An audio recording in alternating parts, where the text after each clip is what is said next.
Beshem Hashem Naseh Venatzliach. Donc c'est un vaste sujet, évidemment, vous en doutez, mais le Rav parle beaucoup de ça dans ses livres, parce que c'est beau de parler de Torah, mais il faut qu'on puisse la mettre au quotidien, l'appliquer dans notre vie.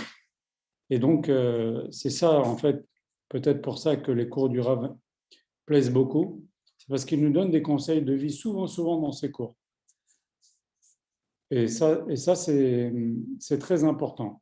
Il faut savoir prendre nos enseignements de la Torah et les transmettre au quotidien. Et les rabbanim, il faut savoir qu'ils ont une expérience particulière à plusieurs titres. Un, ils ont appris beaucoup de Torah. Deux, ils ont reçu beaucoup de gens. Ils ont reçu beaucoup de gens dans leur vie. Donc chaque personne qu'on reçoit, c'est une expérience de vie, c'est des erreurs, c'est des réussites. On apprend, on collecte des informations, on apprend si on fait ça, il se passe ça. C'est ça ce que nous disent nos chachamim. C'est pas seulement de réfléchir par sa réflexion, d'essayer d'imaginer si je fais ça, il va se passer ça. Aussi de voir dans ce qui nous entoure, dans les gens qu'on fréquente, dans les choses que l'on voit de la vie, ce que ça peut entraîner. Voilà. Par exemple, Myriam, on voit que l'épisode des Miraglim est arrivé tout de suite après l'épisode de Myriam. Je crois l'avoir déjà dit. Myriam a parlé sur Moshe Rabbeinu, elle a eu la lèpre.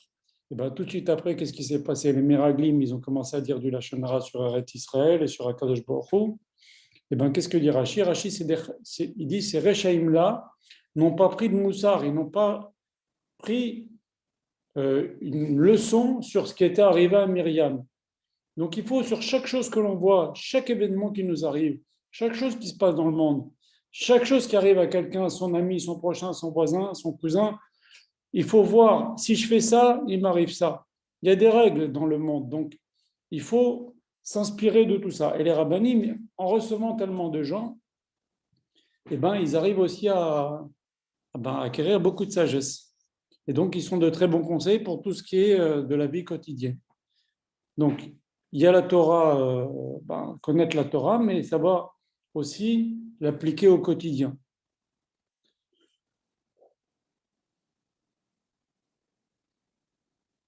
Il faut savoir aussi que les rabbanim, ils savent aussi qu'il suffit de pas grand-chose pour suivre un mauvais chemin et abîmer sa vie simplement par ignorance de quelle est la voie à choisir lorsqu'on a le choix. Des fois, ses parents s'imaginent de faire quelque chose, c'est bien, et finalement, ça porte un massacre. On veut se mettre en couple avec quelqu'un, et finalement, ça nous fait bousiller des années de vie. On laisse des choses s'installer dans le couple qui ne sont pas bien, et on les laisse. Et ça devient un massacre. On croit que c'est bien, on croit que c'est du shalom, en vérité, c'est une erreur. Donc, les chachamim nous disent la chose suivante. En aniut ela bedat. Si vous voyez dans ma fiche dans WhatsApp, j'écris ça. En aniut ela bedat. C'est une phrase que Madame Israël a répétée souvent, car ce qui veut dire la plus grande pauvreté, c'est l'ignorance. Parce qu'on peut être très riche, et si on ne sait pas vivre, on peut faire des erreurs catastrophiques. Et on peut être pas particulièrement riche, mais savoir où mettre ses pieds dans la vie, où ne pas les mettre, et s'éviter beaucoup d'embûches. Et donc, en vérité, ce n'est pas l'argent qui est le plus important, c'est le da'at. Savoir ce qui est bien, savoir ce qui est mal, savoir ce qu'il faut faire et pas faire. Donc, il y a des gens, comme on l'a dit, qui étaient très riches et qui ont une vie misérable, une vie lamentable, une vie honteuse, dans le luxe, dans la richesse. Et alors, ils ont comme une vie pourrie, malgré qu'ils étaient riches. La richesse, ça ne fait pas tout. L'important, c'est la connaissance, savoir faire les bons choix au quotidien. Donc, ça, c'est ce dont on va parler aujourd'hui. Je vous rappelle, comme à chaque cours, que c'est avec les permissions et les encouragements du Rav que je fais ces cours-là. Le Rav est très, très content de ces cours. Il me donne savoir pour le faire. Et c'est bien parce que ça permet aux gens qui ne savent pas lire l'hébreu, qui ne savent pas écouter un cours en hébreu, et ça leur permet d'avoir accès aux enseignements de Rabbi Yoshua Pinto. Donc, j'ai souhaité, par ces cours, partager avec vous ce que j'ai appris à apprendre dans les livres de Rabbi Pinto. À la fin de ce cours, vous pourrez ouvrir les micros et poser des questions. En attendant, si vous avez des questions, notez-les et puis vous me les poserez à la fin. Ce cours est dédié pour l'élévation de l'âme de d'une dame qui est très chère pour moi. Elle s'appelait Madame Rachel Ajej Lebet-Ouzan. C'est une dame, c'est une tante de ma mère et elle a eu une vie difficile. Elle est devenue veuve très jeune. Elle n'a pas eu d'enfant, elle s'est retrouvée toute seule. Et mes parents, elle est venue avec mes parents de Tunisie en France. Et je l'ai très bien connue car elle avait été très vieille, hein. Elle est décédée, elle avait peut-être 80 ans et moi j'en avais 9. Mais elle a vécu chez mes parents longtemps, longtemps, longtemps, très souvent. Et donc elle faisait comme partie de la famille. Et elle avait une émouna exceptionnelle. Et quand j'étais petit, elle me prenait, elle me racontait des histoires, elle me racontait des midrashim. Et moi, je pense que je lui dois énormément car elle a mis beaucoup d'émouna chachamim, de la conscience qu'il y a Hachem, la conscience que Hachem ne nous abandonne pas, Hachem ne nous laisse pas, Hachem veut notre bien. Toutes ces choses-là qu'on doit faire apprendre aux enfants, ben, moi, je l'ai appris d'elle. C'est une très grande dame. Donc, j'ai voulu dédier ce cours à sa mémoire parce que vendredi, le vendredi qui vient, c'est son anniversaire de décès. Donc, on va commencer le cours. Déjà, pour faire le lien avec le dernier cours. On avait déjà parlé des peurs que l'on a en soi suite à des événements, des périodes difficiles, de la vie d'adulte, de l'enfance, de l'adolescence, à la maison, à l'école, des ruptures, des tas de choses qui peuvent arriver dans la vie. Et ces choses-là, si on ne les traite pas, entre guillemets, si on ne s'en occupe pas, comme j'ai parlé dans le dernier cours, je ne vais pas refaire le dernier cours, eh ben, elles peuvent nous influencer.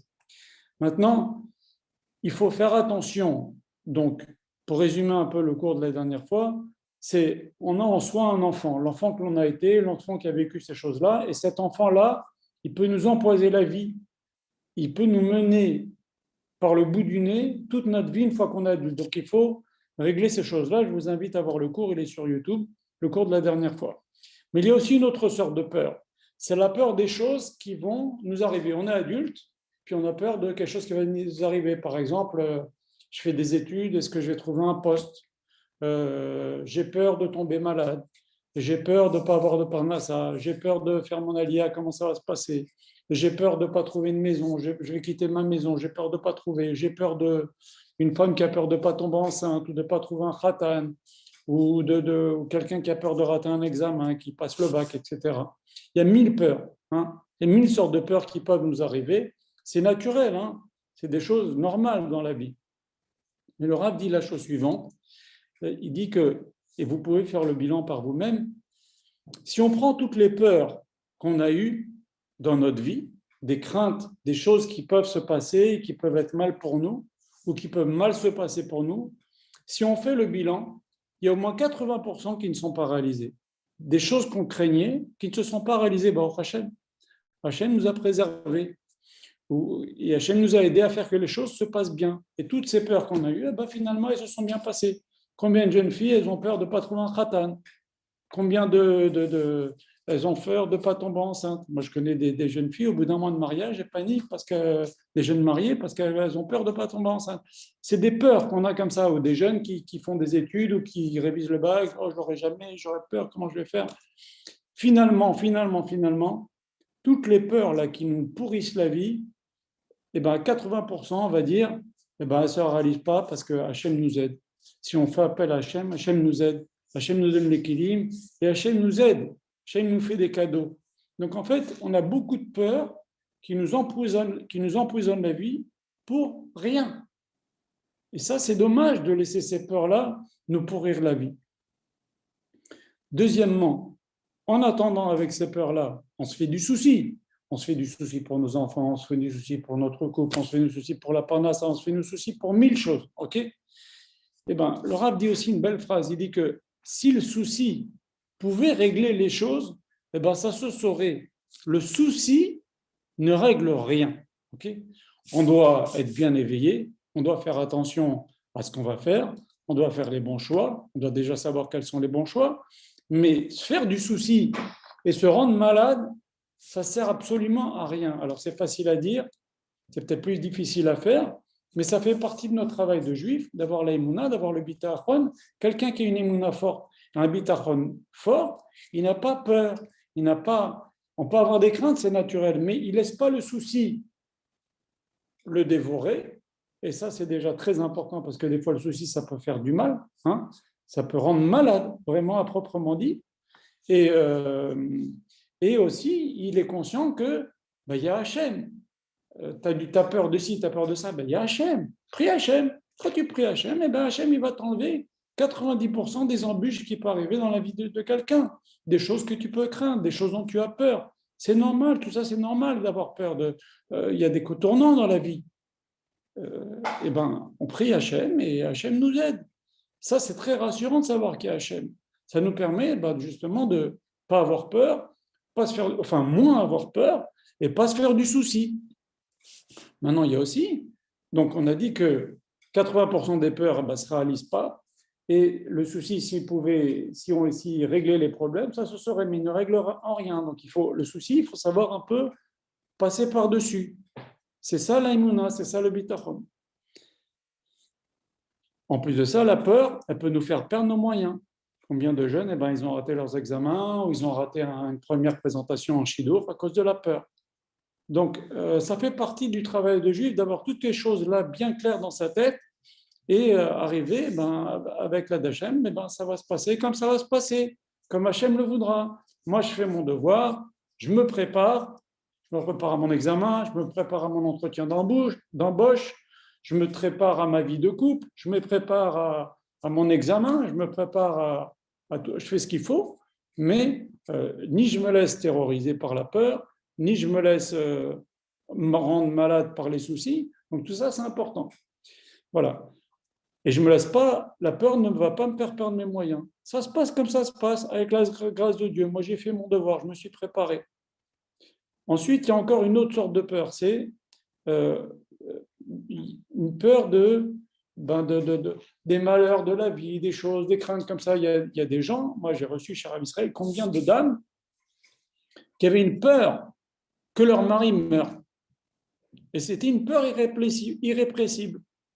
Et chacun a ce genre de truc-là. Bon, ça, faut voir le cours sur les peurs. Mais bon, il y a aussi des fois des choses qu'on se crée qui sont proches, des peurs proches. Et des fois, il y a une phrase dans Tehillim incroyable qui dit « J'ai eu peur et ça m'est arrivé ». Il y a un très beau cours sur l'arabe, je l'ai mis dans mon groupe.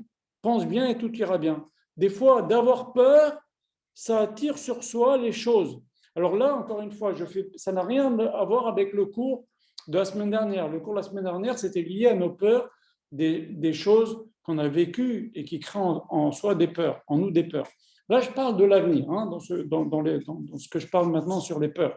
Et David Ameller a dit « J'ai eu peur et ça m'est arrivé ». Même dans Yov, c'est marqué. Quand on a peur de quelque chose, on se l'attire. Et ça, ce n'est pas des inventions, c'est marqué dans Tehillim. Et vous pouvez faire l'expérience, je ne sais pas si vous êtes déjà arrivé, mais moi, ça m'est déjà arrivé. Je vois un verre en bout de table, je dis, oulala, ce verre-là, il va tomber. Je vais pour mettre le verre au milieu de table, en touchant le verre, c'est là que je le fais tomber. Si je ne l'avais pas touché, il ne serait pas tombé. Donc, des fois, la peur, elle nous entraîne à faire des catastrophes. Elle nous fait arriver des choses qui ne seraient pas arrivées si on n'avait pas eu peur. C'est marqué dans Tehillim, c'est quand même des choses importantes à savoir. Il y a aussi un autre verset dans Tehillim qui nous dit « Un homme qui a le bitachon, un homme qui a la confiance en Hachem, il ne s'inquiète que lorsque la chose, le problème, le malheur, la tristesse, la chose difficile est là, mais pas avant. » Alors ça ne veut pas dire qu'on ne doit pas faire notre devoir et être prévoyant, être intelligent, et on ne va pas vivre comme ça, les yeux fermés et foncer et vivre n'importe comment. Mais toutes ces peurs-là, on ne commence pas à y penser. Un homme qui a le bitachon, ce que je vous ai dit tout à l'heure, c'est quand la chose elle arrive, il fait face. Mais il ne vit pas comme « et s'il m'arrive ça, et s'il m'arrive ça, et j'ai peur de ça ». Oh là là, la personne qui vit comme ça, ce n'est pas un bon juif. Un bon juif, il doit avoir l'émouna, le bitachon, il ne doit pas vivre comme ça. Voilà. Et si tu as des inquiétudes, tu n'as qu'à lire des Tehillim et prier à Kadosh Baruch Hu. Voilà. Donc l'inquiétude, c'est souvent inutile et souvent contre-productif. Voilà.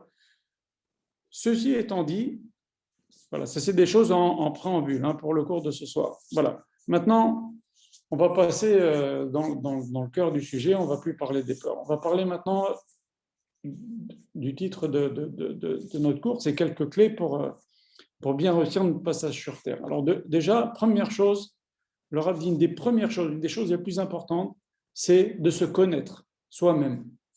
et de savoir de quoi on est capable, quels sont ses défauts, quelles sont nos qualités, quels sont nos dons dont Hachem nous a gratifiés. Il faut savoir que Hachem nous donnera toujours la possibilité d'être nous-mêmes. C'est à nous de bien nous connaître. Et pour ça, ça demande de la réflexion.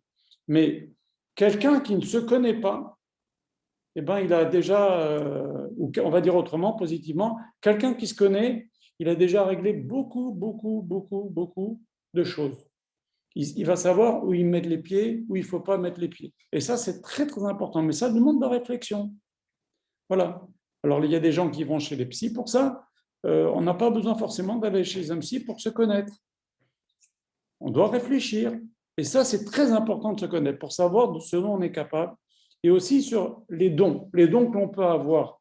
Ça, on va en parler. Ça, c'est très important qu'un juif ou une juive, attention, quand je vais dire un homme, encore une fois, dans mes cours, quand je dis un homme, c'est un homme et une femme. C'est un homme avec un grand H.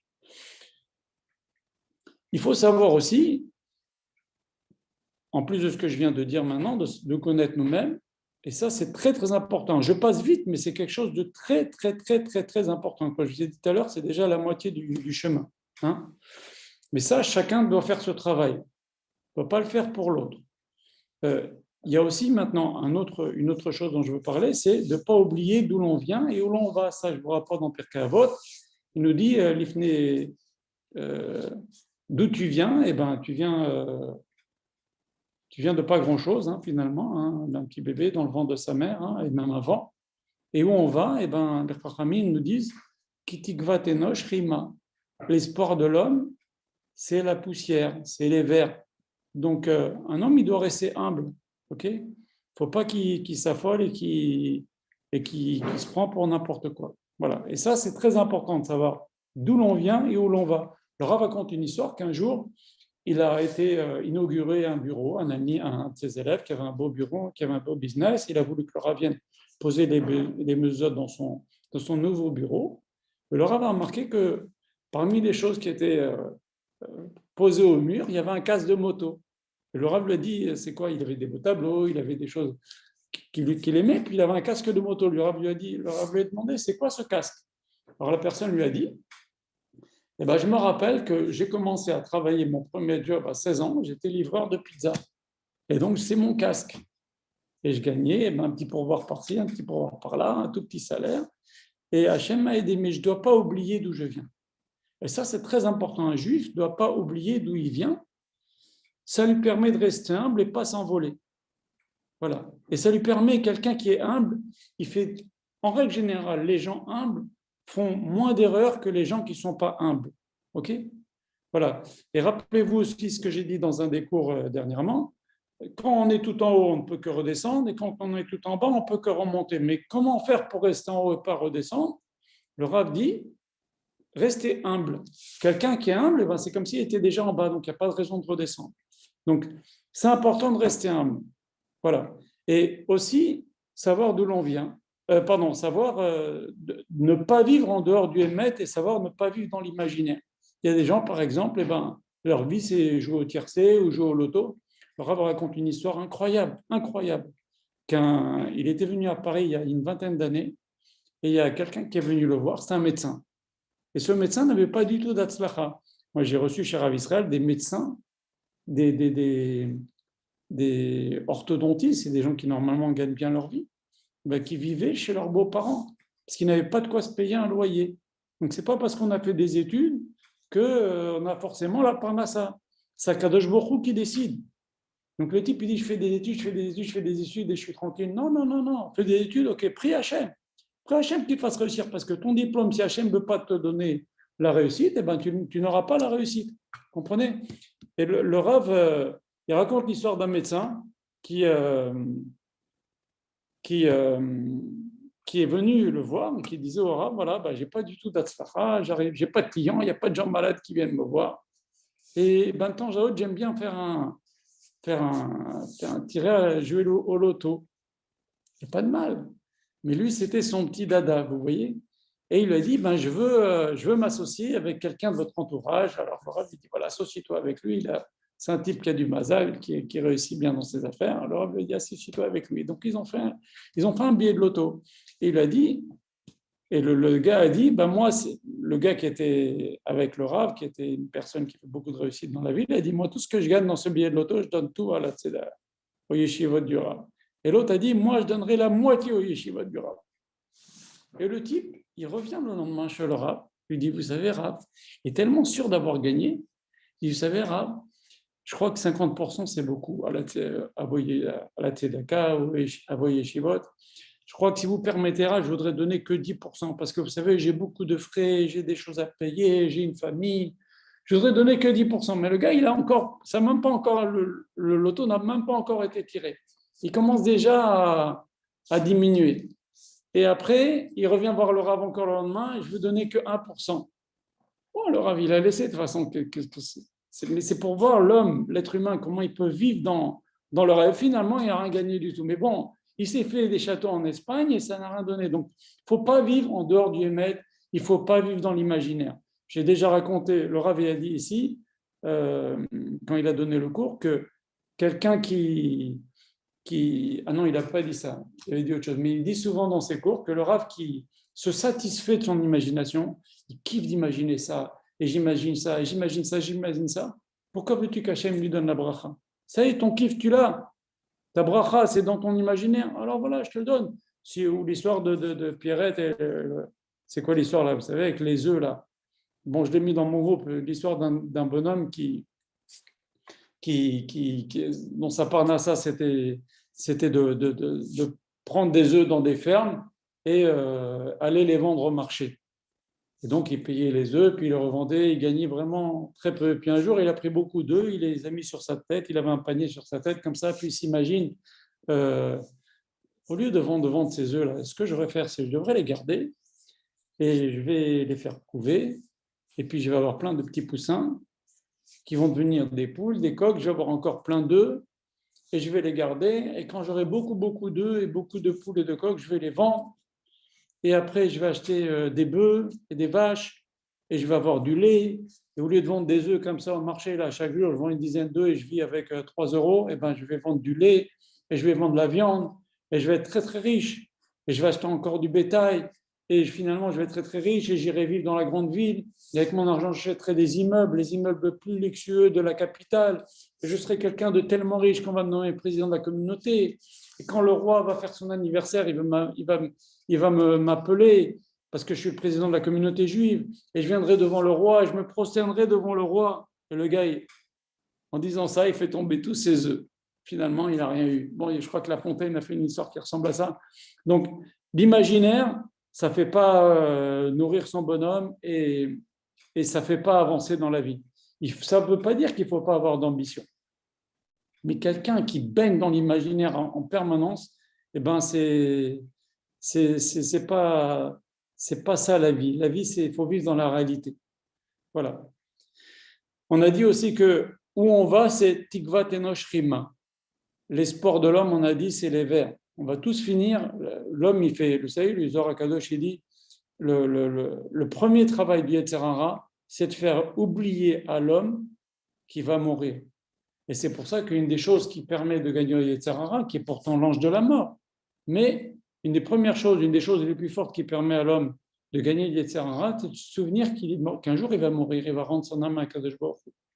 Et ben, il y avait un homme très riche, c'est une histoire qui est connue, qui avait une pièce et dans laquelle personne ne pouvait aller. Et ben, qu'est-ce qu'il avait dans cette pièce? Il avait un cercueil. Et tous les jours, il allait dans ce cercueil-là, il se mettait comme s'il était mort, il réfléchissait.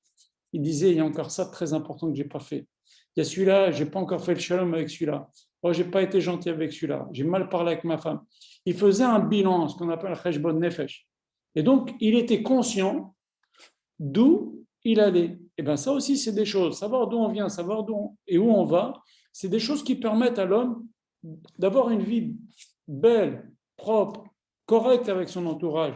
Et il arrange vite les choses qui ne vont pas. Il sait quelles sont les priorités. Ça aussi, c'est donc des choses importantes. Savoir où on vient et savoir où on va. Et savoir aussi que le Chachamim nous disent, dans cette même Mishnah, il nous dit devant qui tu vas donner din vecheshbon. Sache que tu vas donner din vecheshbon. Et si on prend cette phrase-là des Chachamim, din vecheshbon, c'est quand même étrange. Parce que c'est un peu la même chose, din vecheshbon. On va donner un jugement devant un Kadosh Baruch Hu. C'est après 120 ans, Akash Baruch Hu, il prend un Sefer Torah, il prend chaque phrase, tu l'as fait, tu l'as fait, tu l'as fait. Bon, très bien, on va donner Din Vecheshbon, mais c'est pareil, Din Vecheshbon. Le Gaon de Vilna, il explique, et ça je l'ai marqué dans mon livre sur Rav Israël, il dit que Din, c'est, on va donner le jugement sur toute la vérote qu'on a faite. Okay, mais Cheshbon, c'est le décompte. Et c'est quoi ce décompte? C'est Akash Baruch Hu, il va prendre tout le temps que tu as passé à faire des vérotes et il va te compter que tu aurais pu faire des mitzvot à ce moment-là. Il va donc faire un décompte sur les mitzvot à côté desquels tu es passé, que tu aurais pu faire pendant le temps que tu faisais d'Averot. C'est ça, din vecheshbon. Donc un homme, encore une fois, c'est homme ou femme, il doit être conscient de toutes ces choses-là. Où on va, où on vient, et on va donner din vecheshbon à Akash Baruch Hu. Et malheureusement, aujourd'hui, c'est des choses qui permettent de garder les pieds sur terre et de garder le sens des priorités, mais malheureusement, aujourd'hui, toutes ces choses-là, on a peur de les enseigner aux enfants. Alors, je ne dis pas d'enseigner ça à un enfant de 3 ans, mais on a peur de parler Gan Eden, Gehinam aux enfants. Mais c'est un tort. Je ne dis pas d'effrayer, mais c'est un tort. Quelqu'un, un enfant qui ne sait pas qu'il va donner Din Vecheshbon, eh ben, il se permet de faire n'importe quoi quand il devient adolescent, à l'âge adulte. Pourquoi quelqu'un fait n'importe quoi? Parce qu'il s'en fout, il dit, moi, il n'y a pas de juge, il n'y a pas de jugement, je m'en fous, je fais n'importe quoi. Quelqu'un qui a pris ça étant jeune, eh ben, il va avoir des limites. Ça, je ne peux pas. Ça va énerver Akash Baruch Hu. Ça, je vais le payer cher. Il a des limites. Vous savez, beaucoup de problèmes, ils viennent parce qu'on n'a pas de limites. Alors, il n'y a pas de limite parce que l'homme ne veut pas se les mettre, ou il y a des fois, il n'y a pas de limite parce que l'homme, il n'est même pas conscient qu'il va donner din vecheshbon s'il outrepasse les limites qu'Akadosh Baruch Hu a données. Le Rav dit aussi qu'un homme doit savoir ce dont il est capable. Alors, il illustra ça par une belle histoire. Toujours dans ses livres, il y a une histoire, ça nous permet de comprendre. Il y a un homme un jour qui va dans un marché et il veut s'acheter un beau canard. Il veut se cuisiner un beau canard bien charnu pour Shabbat. Et il achète, et en revenant chez lui, il y a le canard qui lui parle. Il commence à lui parler, il lui dit, est-ce que tu veux que je te donne 3 secrets? Mais à une condition, tu ne me fais pas la shrita, tu me laisses la vie sauve. Alors le type, il est étonné, comme un canard qui parle. Il dit, je peux savoir quels sont les secrets? Alors le canard lui dit, mais tu me laisses la vie sauve, hein, tu ne me fais pas la shrita. Après, il lui dit, oui. Alors regarde, je te donne 3 secrets, lui dit le canard. Il lui dit, 1, ne regrette jamais quand tu fais une mitzvah. 2, ne crois pas tout ce que les gens te racontent. Et 3, ne te laisse pas entraîner dans des choses dont tu es incapable. Voilà, je t'ai donné 3 secrets, 3 élixirs de vie. Allez, relâche-moi. Alors le type, il tient parole, il relâche le canard, et c'est un canard, voilà, il vole. Et le canard, il vient près de lui, il vole comme ça à quelques mètres de hauteur. Il lui dit, mais qu'est-ce que t'es bête? Mais qu'est-ce que t'es bête, mon pauvre homme? Si tu m'avais cuisiné pour Shabbat, et j'ai un goût extraordinaire. En plus, ça, dans ma panse, j'ai un diamant. Mais tu es un idiot, tu es un idiot. Je t'ai eu, mais je t'ai bien eu. Et il commence à monter dans des arbres comme ça, et la personne est un peu âgée. Il veut attraper ce canard parce que dedans, il y a un diamant, et parce que c'est ça, c'est Oudat Shabbat. Et il monte, il grimpe dans les arbres comme ça, et puis finalement, il se blesse, il cogne, et à la fin, il tombe, il se casse les 2 jambes. Il ne peut plus bouger, il a mal, il crie, il pleure. Le canard, il vient à côté de lui. Il lui dit, dommage, tu n'as pas écouté mes conseils. Je faisais juste que te tester. Je t'ai dit, quand tu fais une mitzvah, ne regrette pas. Tu as fait la mitzvah, tu as retenu parole avec moi, ben ne regrette pas. Tu as regretté, ben voilà, tu m'as couru après, tu t'es cassé les jambes. Après, je t'ai demandé de ne pas croire ce que les gens te racontent. Tout ce qu'on te raconte, ne crois pas. Moi, je te racontais que j'avais une pierre précieuse dans le ventre, mais tu as cru, mais ce n'est pas vrai. Et encore une chose, je t'ai dit, ne te laisse pas entraîner dans des choses que tu n'es pas capable. Tu es âgé, tu as un rave. Qu'est-ce qui te prend de monter aux arbres comme ça? Donc, le rave nous raconte cette histoire pour nous faire bien comprendre qu'il y a des choses dont on est capable, il y a des choses dont on est incapable. Il ne faut pas se lancer dans des choses dont on est incapable. Il ne faut pas croire tout ce qu'on entend. Il ne faut pas regretter quand on fait une mitzvah. Ça aussi, ce sont des clés, ce sont des choses qui sont importantes dans la vie. Voilà. Une chose sur laquelle insiste le Rav dernièrement, c'est le don. Chaque personne a un don. Chaque personne, homme ou femme, a un don qu'Hachem lui a donné, dont Hachem l'a gratifié. Et c'est un don particulier dans lequel il excelle. Il est très important pour chaque juif de trouver ce don, de le développer et de le mettre au service d'Hachem. Et ça, c'est une des choses pour lesquelles l'homme est venu sur terre. Ce n'est pas pour rien qu'Hachem lui a donné ce don. Il a donné ce don pour qu'il le mette au service d'Hachem. Et quand l'homme ou la femme va exercer ce don-là et le mettre au service d'Hachem, il va sentir une plénitude. En fait, c'est en grande partie pour ça que la personne est venue sur terre, pour exercer ce don, pour l'exploiter et le mettre au service d'Hachem. Et c'est là qu'il sentira un certain bonheur, une certaine plénitude. Je me rappelle que le rabbin Citruc qui racontait une histoire, il disait « Heureusement que j'ai pas eu le bac ». Il a raté le bac, le rabbin Citruc. Il était 20 ans grand rabbin de France, mais il n'avait pas le bac. Vous vous rendez compte? Et quel travail il a fait dans la communauté? Il a fait la révolution dans la communauté. Il a fait des dizaines et des dizaines de balai tchouva ou des gens qui ont progressé dans Avodat Hashem. Eh bien, regardez, il avait un don d'éloquence, il le savait, il voulait devenir avocat, c'est pour ça qu'il voulait passer le bac. Il a raté, finalement, par défaut, il s'est inscrit à l'école rabbinique, il est devenu rabbin à Marseille, comme il excellait dans ses discours, il a été aimé, il a su monter, devenir grand rabbin, et puis après, grand rabbin de France. Et qu'une fois qu'il était grand rabbin de France, il a donné des cours, il a donné des cours, des cours. En fait, son don d'éloquence, il l'a développé, parce que je suis sûr que les cours qu'il donnait quand il était au ZI, au scout, il raconte qu'il était scout, et les cours qu'il donnait quand il était au sommet de sa forme, quand il était grand rabbin de France et qu'il avait l'habitude de donner des cours, ce n'était pas le même niveau. Il a travaillé ce don-là, et puis il a mis au service d'Hachem. Eh ben, il a excellé, et on peut dire qu'il a réussi. Il a réussi dans sa vie. Il a fait quelque chose d'extraordinaire avec ce don. Eh ben, chaque juif a un don. Et si on doit réfléchir, quel est notre don dans lequel on excelle? Chaque juif a un don. Il y a des gens dont le don, c'est d'enseigner la halakha, qu'il enseigne la halakha. Il y a des gens dont le don, c'est enseigner la Gemara, qu'il enseigne la Gemara. Il y a des gens comme le rabbin Citruc, c'est savoir parler en public, une éloquence, qu'il le fasse. Tout ça dans la Avodat Hashem. Il y en a qui savent bien lire la Kriyat Torah, qui à la synagogue, c'est le Baal Koré, celui qui va lire le Sefer Torah. Il y en a qui ont une belle voix, soit Chazan. Quand il y a un beau Chazan qui a une belle voix, ça élève les gens. Ça élève les gens, ils prient plus avec de la hitlahavut, comment on veut dire en français, avec de la flamme. On prie avec flamme quand il y a un bon Shaliach Tzibor. Tu as un don, tu as une belle voix, mets-le au service d'Hachem. Fais lever les cœurs des gens vers Hachem. La Gemara raconte l'histoire d'un roi juif qui avait une très belle voix. Et chaque année, il allait au Beth Amikdash et il priait, il était Chazan, et il faisait que, grâce à sa belle voix, les gens ils priaient avec beaucoup plus de façon plus enthousiaste. Une année, il n'a pas voulu aller, Hachem l'a puni. Hachem l'a puni parce que le don qu'Hachem lui a donné, c'est pour le mettre au service d'Hachem. Il y a des gens dont le don, c'est de convaincre les autres à faire tchouva. Ok, mais tu sais parler, ok, tu utilises ça dans ton travail. Utilise aussi pour approcher les gens à la tchouva. Il y a des gens qui ont ça avec Arachim, etc. Des gens qui ont un don, mets-le au service d'Hachem. Il y a des gens dont le don, c'est d'enseigner l'histoire géo ou d'enseigner le français. Tu es brillant dans le français, enseigne aux petits-enfants juifs, aux petites filles juives, et ils voient qu'est-ce que c'est. D'abord, un prof de français, il peut enseigner beaucoup de bêtises. Si toi, tu as un bon Ben Torah et tu enseignes le français, au moins, tu n'enseigneras pas de bêtises, tu enseigneras des livres propres. Et donc, tu mets ce don-là d'enseigner le français au service d'Hachem.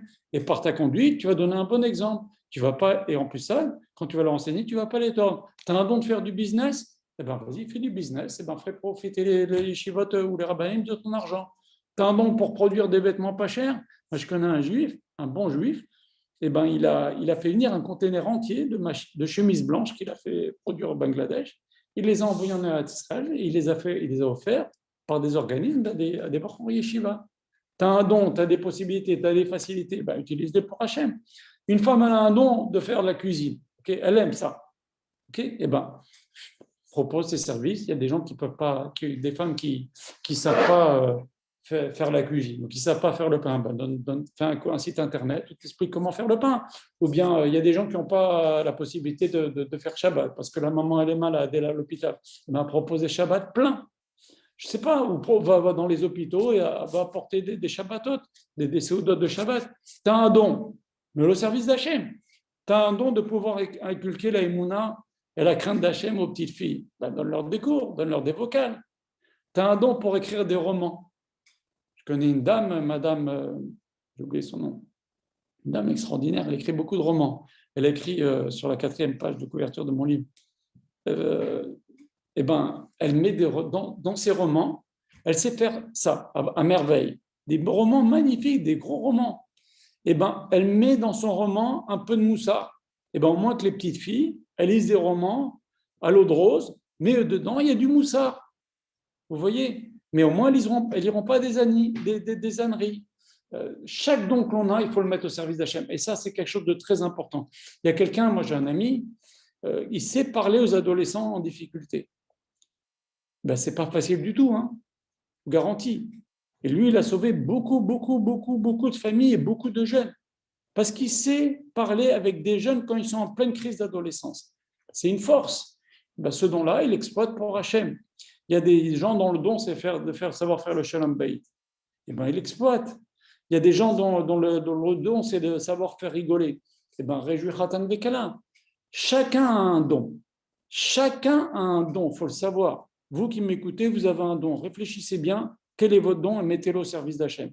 Eh bien, quand on l'a trouvé, ce don, on l'aiguise, on le met au service d'Hachem, eh bien, on aura une sensation de s'être réalisé. Et ça, c'est très important pour se sentir bien. Je vous garantis que quand quelqu'un a trouvé le don qu'il a, et le met au service d'Hachem, il l'aiguise, il le développe, il le met au service d'Hachem, déjà, il se sentira une certaine plénitude. Parce que, si vous voulez, le Rav dit aussi une chose. Il dit que, et c'est lié, il dit, si quelque chose que tu fais, c'est facile, donc tu as un don là-dedans, eh ben, c'est pour ça que tu es venu sur Terre. Et mets-le au service d'Hachem, et c'est pour ça que tu es venu sur Terre. C'est pour ça qu'Hachem t'a donné ce don. Ce n'est pas pour faire des bêtises. Il y a des gens qui savent parler, ok? Eh ben, si c'est pour faire des bêtises avec des femmes, eh ben, il ne met pas son service au don d'Hachem, il a dévoyé ce don qu'Hachem lui a donné. Mais si quelqu'un il utilise le don qu'Hachem lui a donné au service d'Hachem, eh ben, il aura une certaine plénitude, il aura une sensation de s'être réalisé. Et ça, c'est très important. Voilà. Le Rav dit aussi, si c'est difficile, tu veux faire quelque chose et tu sens que c'est difficile, eh ben, souvent, c'est cette chose-là que tu es venu arranger. Donc, si c'est facile, c'est le don qu'Hachem t'a donné, et c'est peut-être pour ça que tu es venu sur Terre, et c'est cette chose-là que tu dois faire, beaucoup. Et si c'est difficile, eh ben, insiste, parce que c'est peut-être la raison pour laquelle tu es venu dans ce monde, c'est que tu avais fauté dans cette chose-là, et c'est pour ça que maintenant c'est difficile pour toi, et tu dois maintenant y arriver. Et c'est peut-être ça que tu es venu arranger. Et le Gaon de Vilna, il dit un truc facile. Pour quelqu'un, si quelqu'un veut savoir quelle est la faute qu'il a fait dans un Gilgul précédent, et pour la raison pour laquelle Hachem lui a donné une nouvelle chance, et on est tous des Gilgulim, il faut savoir. Dans notre génération, on est tous des Gilgulim. L'homme en général, ou encore, quand je dis l'homme, c'est l'homme et la femme, il vient 3 fois en Gilgul, et on est tous des Gilgulim dans notre génération. Il n'y a plus des Neshamot nouvelles. Eh bien, si tu veux savoir qu'est-ce que tu es venu arranger sur Terre, eh ben, réfléchis. Quelle est la chose sur laquelle tu as le plus de Yetzer Hara? Si ton Yetzer Hara pour laquelle tu as du mal, c'est le Lachon Hara, eh ben, c'est sur ça que tu as fauté dans une vie précédente, et c'est sur ça que le Yetzer Hara tu l'as toujours, ce Yetzer Hara. Et c'est sur ça que maintenant tu dois travailler très fort pour réaliser et faire justement ton tikkun. Il y en a, le Yetzer Hara, c'est voler. Il y en a, le Yetzer Hara, c'est les femmes. Il y en a, je ne sais pas, toutes sortes de Yetzer Hara. Tu sens que c'est ça qui t'embête, qui te t'arabuste, et tu as du mal avec ça, tu as du mal. Eh bien, c'est ça, c'est dur, et c'est sur ça que tu es venu sur Terre. C'est pour ça que tu es venu sur Terre, pour arranger cette affaire-là. Voilà, c'est ça que le Rav dit. Si c'est difficile, c'est certainement une chose que tu es venu arranger. Le Rav dit aussi une chose, dernièrement, il dit que on doit enlever les pensées qui nous attristent, les pensées qui nous angoissent. On peut penser qu'une seule chose à la fois. Bon, il n'y a pas que lui qui le dit, mais il insiste beaucoup pour qu'on travaille là-dessus. Il ne faut pas laisser les pensées nous envahir et nous amener et nous laisser traîner. On peut penser qu'une seule chose à la fois. Change. Allez, pense à autre chose, et au moins cette chose-là qui t'embête, elle sera forcément virée parce qu'un homme ne peut pas penser à deux choses en même temps. Voilà. Donc, on revient aussi à ce qu'on disait tout à l'heure. Le Rav dit c'est très important de se connaître et il faut aussi, en plus, être soi-même. Quelqu'un qui n'est pas lui-même, qui essaye de copier, eh ben, il n'arrivera à rien. Et il ne sera pas à sa place. Comme on dit vulgairement, il ne sera pas bien dans ses baskets. Le Rav raconte une histoire d'un homme qui a trouvé un jour un aigle blessé, un bébé aigle blessé. Il a pris, cet homme-là avait une basse-cour, ben il a mis avec ses petits poussins, avec ses poules, avec ses coqs. Et ben cet aigle-là, au bout d'un an, ben, il vivait comme un aigle, comme un petit poussin, pardon. Il était même venu à manger des graines. Il était gros, il était devenu adulte, mais il ne vivait pas comme un aigle, il ne volait même pas. Il se croyait qu'il était un poussin depuis qu'il est petit. Puisque depuis qu'il est petit, il vit avec les poussins, donc il ne se rend pas compte, il n'a pas un miroir pour se voir, il n'a pas conscience de ça. Un ami de ce monsieur-là, il lui dit, écoute, c'est dommage, cet aigle-là, il pourrait avoir une vie d'aigle, il n'est pas à sa place ici. Je vais essayer de le faire voler. Son ami lui dit, écoute, moi j'ai essayé plein de fois, tu n'arriveras pas. Il dit, laisse. Et il prend son aigle, il prend l'aigle de son ami, et il va en haut d'une falaise, et il jette l'aigle comme ça, et l'aigle, il est en panique parce que c'est un poussin dans sa tête. Donc, il se retrouve dans le vide comme ça, il bat des ailes et vite, il revient chez le gars. Le gars, il dit non. Il le reprend, il le relance comme ça.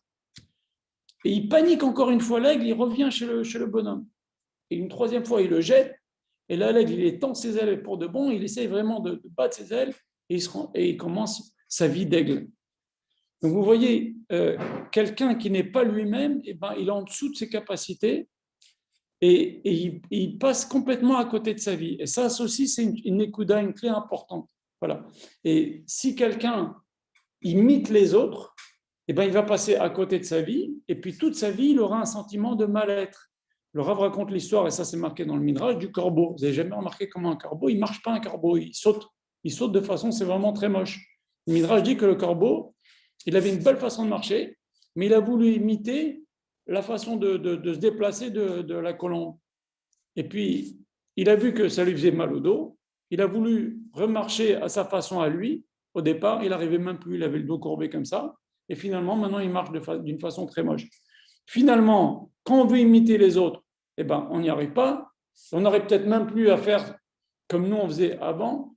Et on a tout perdu. Donc ça, c'est très important de ne pas chercher à imiter, pas chercher à copier. Ça, c'est très important. Voilà. Et surtout, il faut faire attention aussi à l'influence des amis. Ils peuvent nous influencer, peuvent nous faire perdre des années de vie. Et ça, c'est très malheureux. Vous allez au Népal, c'est bourré d'anciens soldats israéliens. Il y a des tas de soldats israéliens, vous leur dites, moi, qu'est-ce que tu vas faire après l'armée? Ben, je vais faire le tour du monde, je vais aller au Népal, je vais aller en Inde. Vous allez, il paraît, moi j'ai des gens qui m'ont raconté qu'à Katmandou, il y a les panneaux, hein, c'est la capitale du Népal, il y a des panneaux, les panneaux, ici il y a restaurant, ici sens unique, ici hôtel, c'est marqué en dessous en hébreu, c'est marqué en népalais, c'est marqué en dessous en hébreu, tellement il y a d'Israéliens. C'est le Népal, la population, la nation la plus représentée au Népal à part les Népalais, c'est les Israéliens. Si on prend dans les sectes par rapport au nombre d'habitants de la ville, les Israéliens sont surreprésentés. Donc, c'est quoi ça? C'est des influences, c'est des amis, c'est des livres qu'on a lus, on s'est imaginé que c'est ça le bonheur. Ça veut dire le type, il a des rabbanim, il a Bnei Brak, il a Yerushalayim, il a le Kotel, et il croit que le bonheur, il a Katmandou. Et ça, c'est l'influence, c'est les amis, c'est les lectures, c'est les films. Ça peut se faire bousiller sa vie avant que le type il se réveille à 45 ans et qu'il se rend compte s'il se réveille, qu'il a fait n'importe quoi et qu'il n'est pas à sa place. C'est un juif, et un juif doit faire 613 mitzvot, et tant qu'il ne fait pas ces 613 mitzvot, eh ben, il n'est pas à sa place.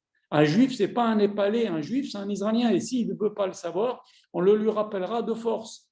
Donc, il faut ni être en l'attente des autres, ni dans la copie des autres. Et ça, c'est important parce que ça peut nous gâcher beaucoup de vie. Tout ça, c'est des clés que le Rav cite dans ses livres. Voilà. Il ne faut pas encore... Écoutez, je fais un petit break. Je veux voir si vous avez des questions. Vous pouvez ouvrir les micros, et dites-moi si vous avez des questions.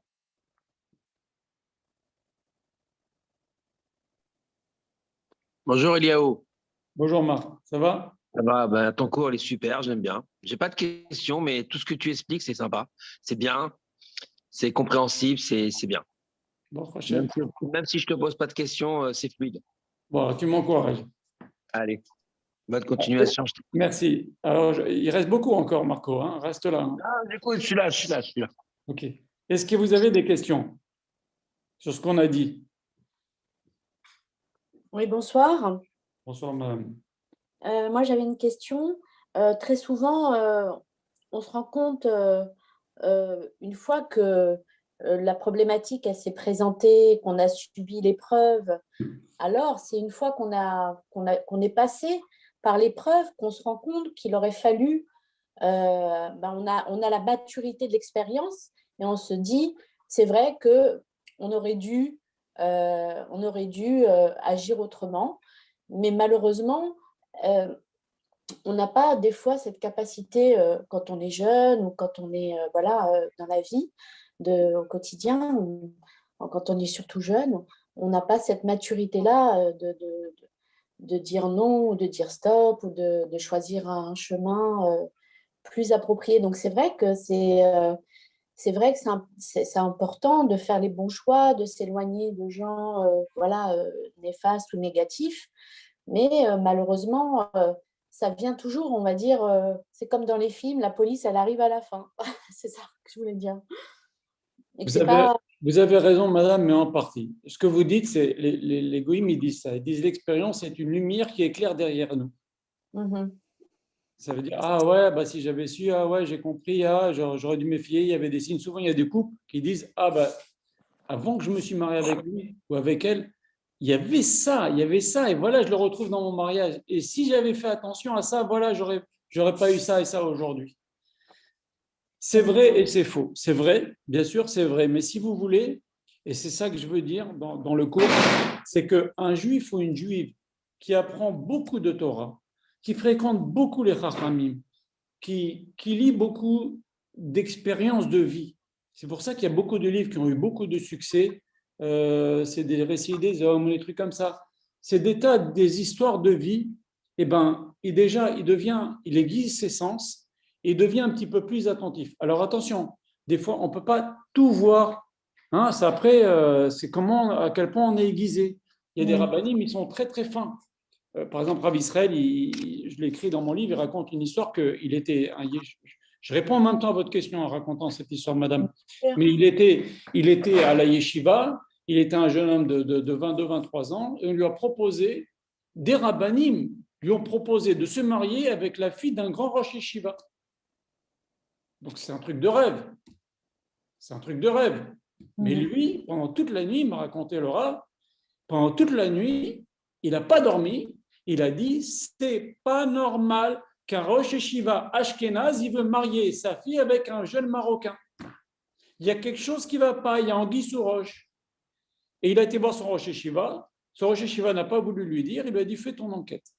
Et il a fait son enquête. Cette jeune fille que des rabbinim ont voulu lui présenter, elle a une maladie de jeunesse, elle était la pauvre stérile, et on lui a caché ça.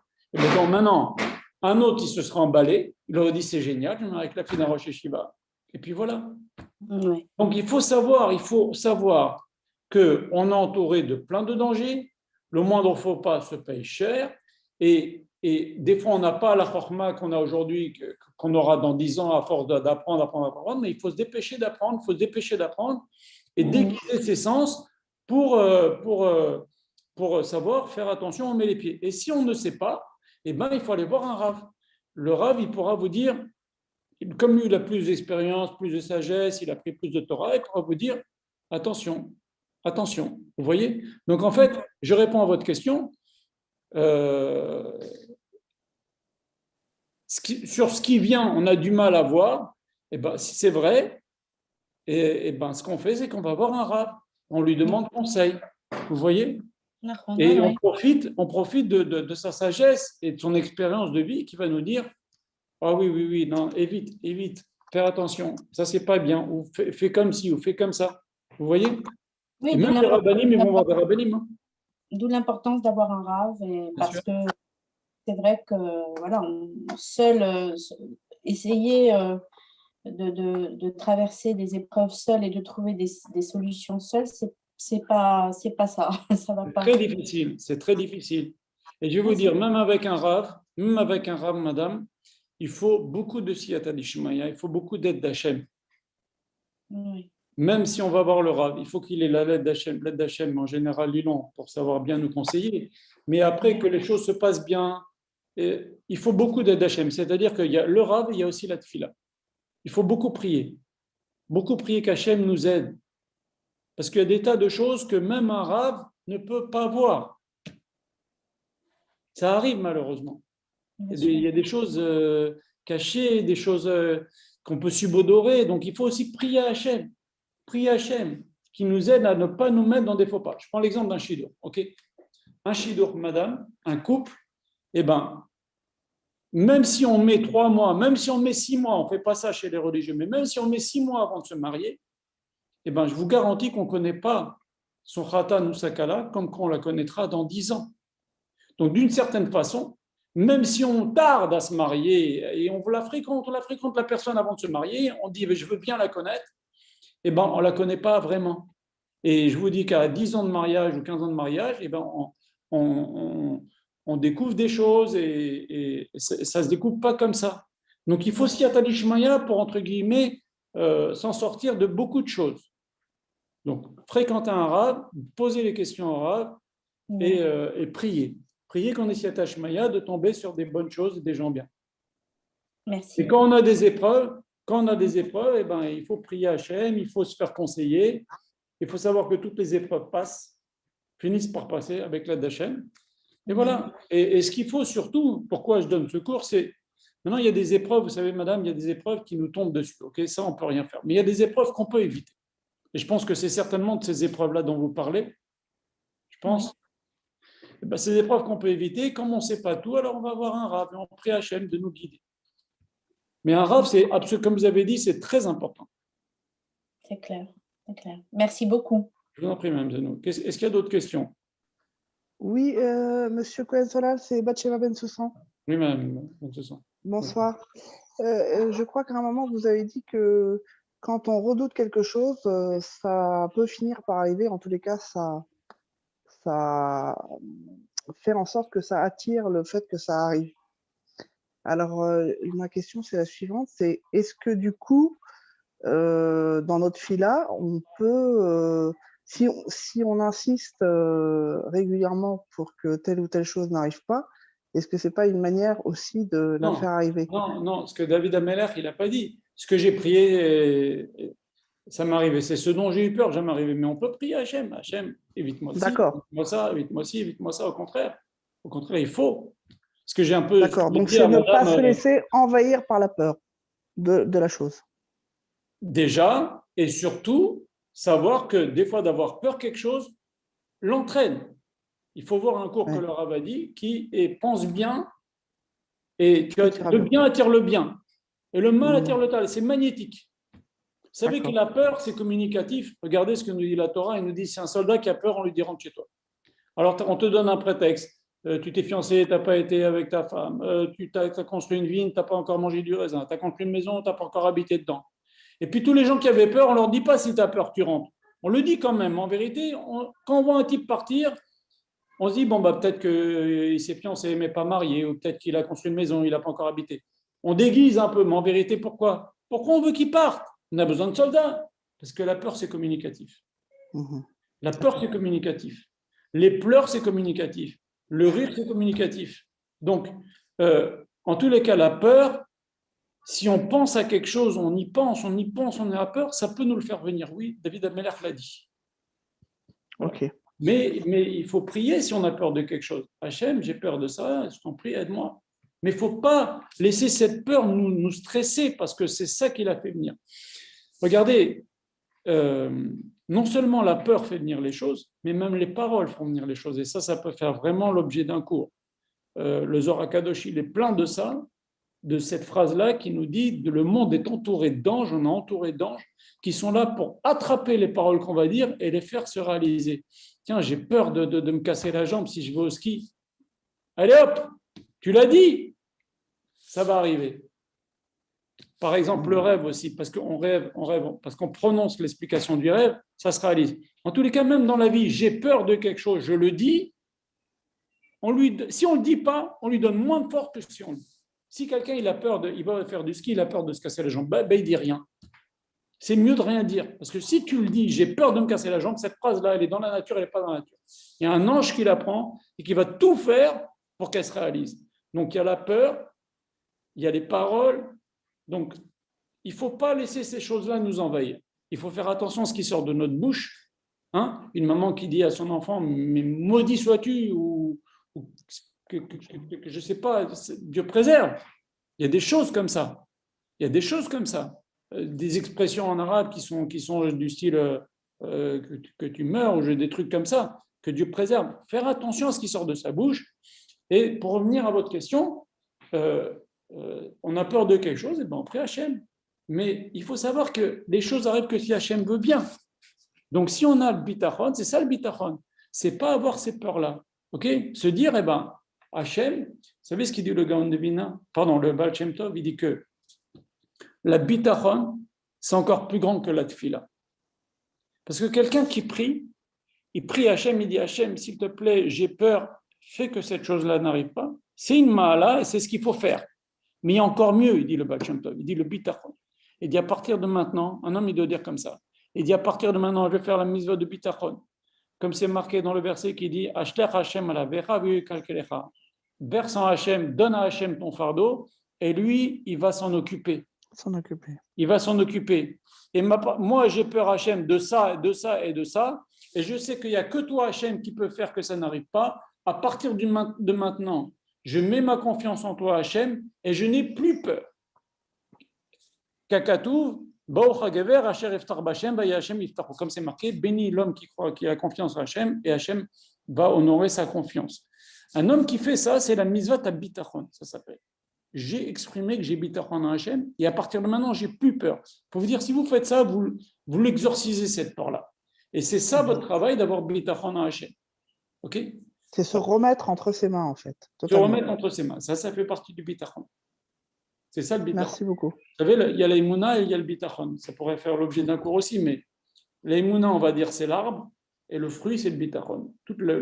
Quelqu'un qui n'a pas de l'aïmouna, il ne peut pas avoir du bitachon. Quelqu'un qui a de l'aïmouna, mais il faut qu'il ait le bitachon derrière. C'est pas tout d'avoir l'aïmouna. C'est quand quelqu'un, au moment de la difficulté, il n'a plus d'aïmouna. Vous comprenez ? C'est ça le bitachon. Au moment de la difficulté ou quand il a peur de quelque chose. Vous comprenez ? Il faut savoir. En non milvado. Les choses elles se passent que parce qu'Hachem veut bien. Donc on met notre confiance en Hachem. Il y a un juif qui vit comme ça, il vit bien. Ces peurs-là, il arrive à les dominer. On a tous peur. On a peur de ne pas se faire payer par un fournisseur, pas par un client. On a peur de celui-là, il me doit de l'argent, j'ai peur qu'il ne me le rende pas. Et celui-là, on prie Hachem. Même une femme, avant de faire la cuisine, elle doit prier Hachem que ça sorte bien. Voilà. J'ai répondu à votre question, madame. Oui, tout à fait. Est-ce qu'il y a d'autres questions ? Pas d'autres questions? Alors, on va continuer avec votre permission. Voilà.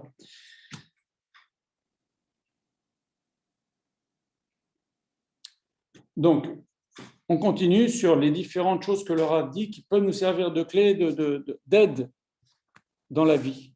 Le Rav dit qu'il ne faut pas être en attente des autres et surtout pas mettre nos vies entre les mains des autres.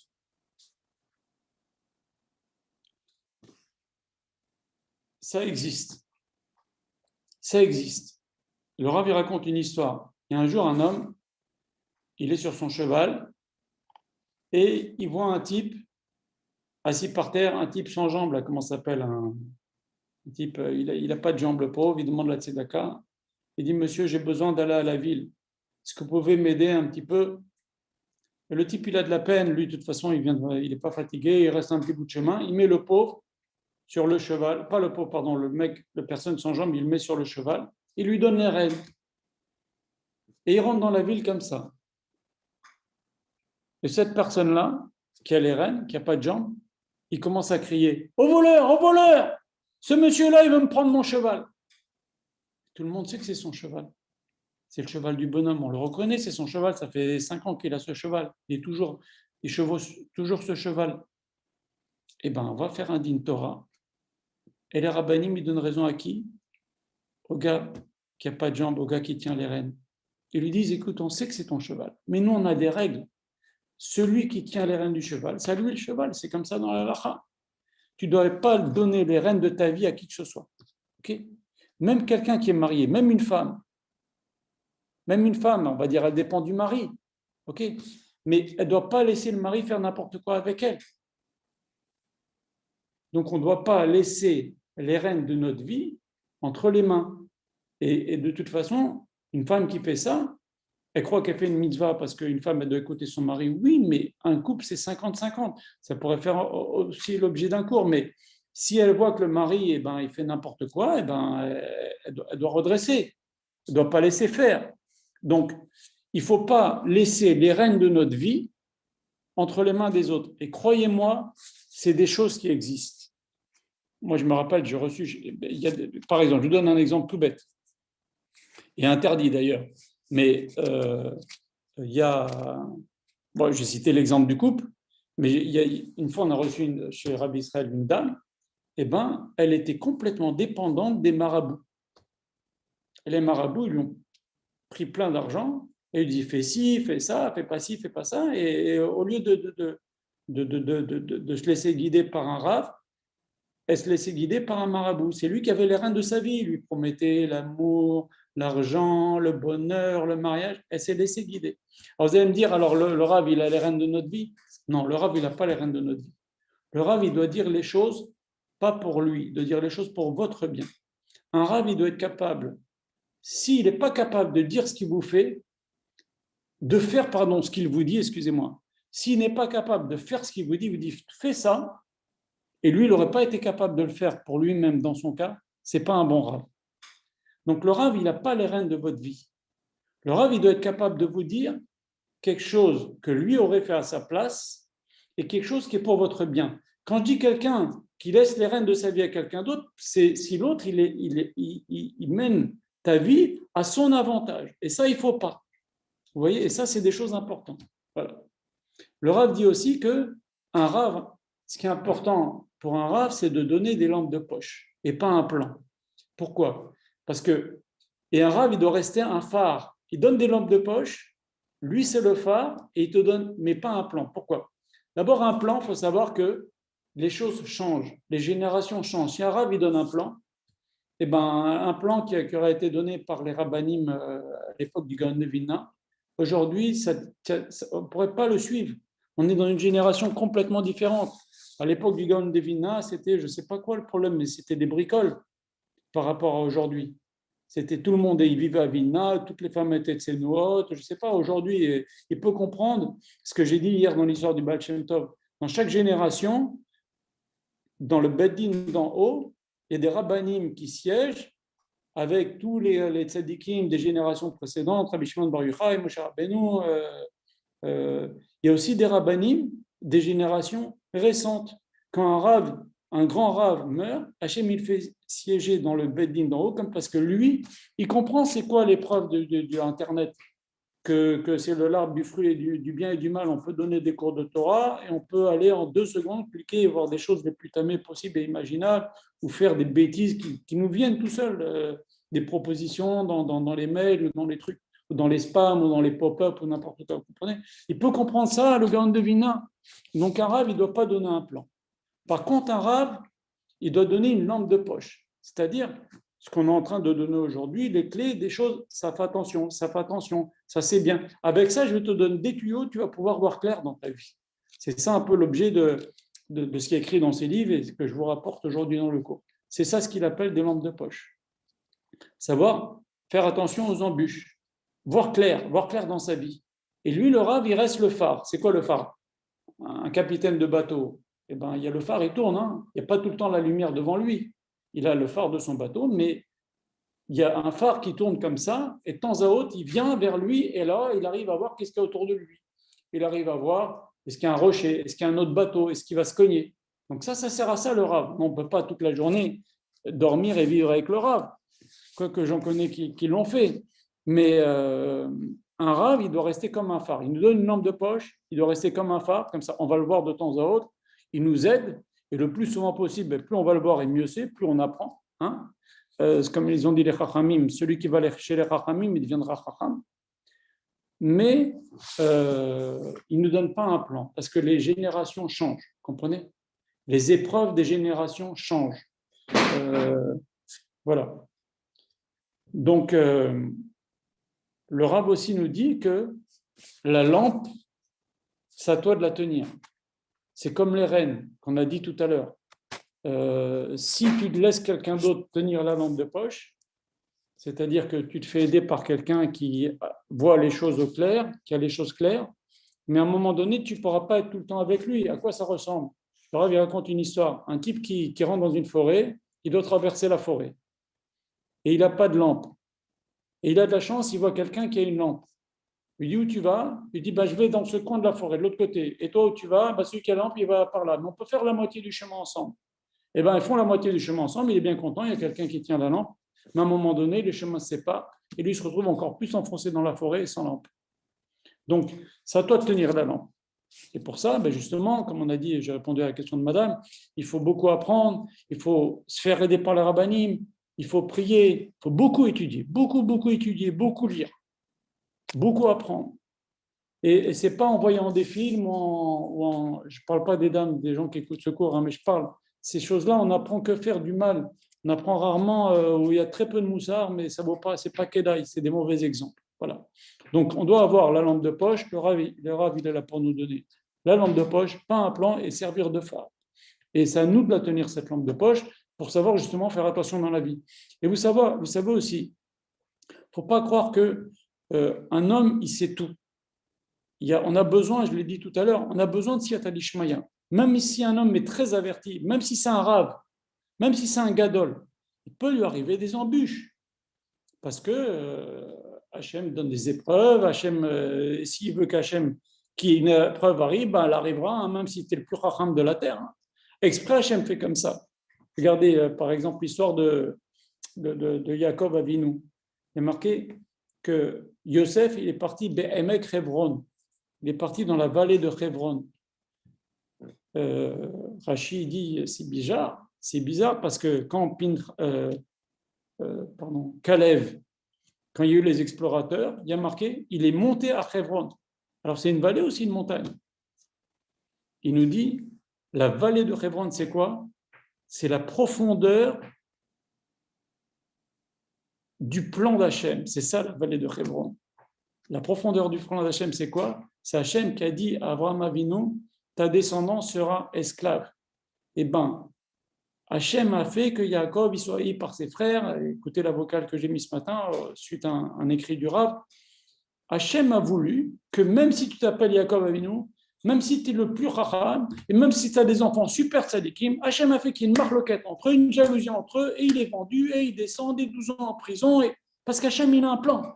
C'est que ça, qu'elle n'aura Alila, Hachem, il a un plan. Donc même si tu es un grand racham, le plan d'Hachem, il sera, même si tu pries, même si tu es intelligent, même si tu es vif, tu fais attention, tu mets les pieds, le plan d'Hachem, il se réalisera. Et des fois, c'est pour notre bien. C'était pour que Yaakov, il descende comme vice-roi, fils du vice-roi, père du vice-roi, et que Yosef, il ait déjà tracé la voie pour que les Juifs, ils ne font pas de débauche en Égypte pendant 210 ans, etc. Il y a le plan d'Hachem malgré tout. Même si tu es le plus rara, même si tu es le plus intelligent, même si tu vas avoir un rab, même un rab, il peut avoir des épreuves, comme Yaakov.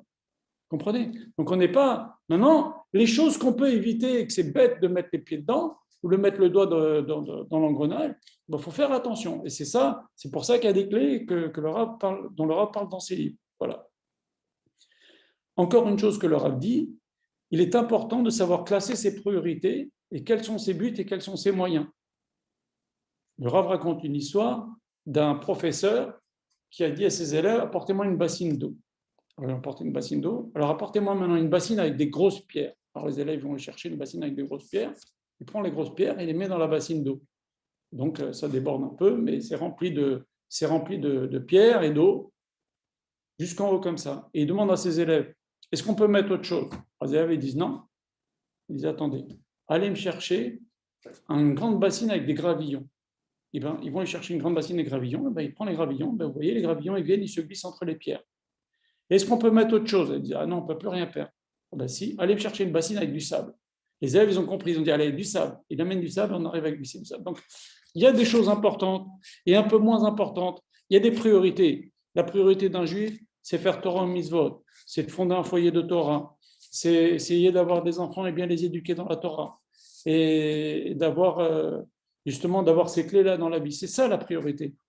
Voilà. Et maintenant, il y a des choses un peu plus différentes qui sont des moyens. Par exemple, la parnassa, c'est un moyen, c'est pas un but.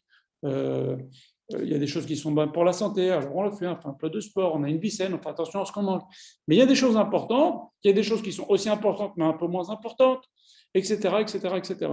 Voilà. Et malheureusement, il y a beaucoup de gens qui inversent les moyens et les buts. Il y a des gens, leur but, c'est la parnassa, parnassa, parnassa. Ce n'est pas le but, c'est une klala. C'est une malédiction d'Adam Arishon. Voilà. Et des fois aussi, il faut savoir qu'il y a des toutes petites choses qu'on croit auxquelles on ne pense pas, mais qui peuvent nous pourrir la vie. Le Rav, par exemple, il raconte une histoire qui lui arrivait à lui, qui est terrible. C'est que quand il s'est marié, le Rav, pendant 10 ans, sa femme n'a pas eu d'enfant. Ils n'ont pas eu d'enfant, le Rav et le Rabbani.